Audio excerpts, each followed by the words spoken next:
আসসালামু আলাইকুম। সাধারণ পাঠাগারের উদ্দেশ্যে হয়েছে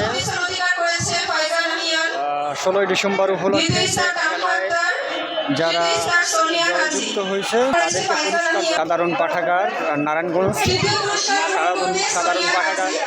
সাধারণ পাঠাগার দিয়ে ঢুকতেছি। এখন পুরস্কার বিতরণ হচ্ছে, আমি ভিতরে ঢুকছি। এবারে ইভেন্ট হচ্ছে আমাদের ফ্রি বৃত্তি কোচিং এর শিক্ষার্থীদের নিয়ে যে ইভেন্টগুলি হয়েছে তার উপরে। বই পাঠ প্রতিযোগিতা প্রথম হয়েছে মাহি, দ্বিতীয় স্থান অধিকার করেছে তালবিয়া মাহি, দ্বিতীয় হয়েছে তালবিয়া,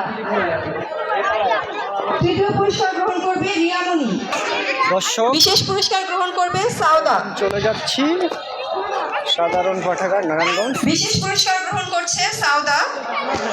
এখানে প্রথম হয়েছে আমরা চলে যাইতেছি।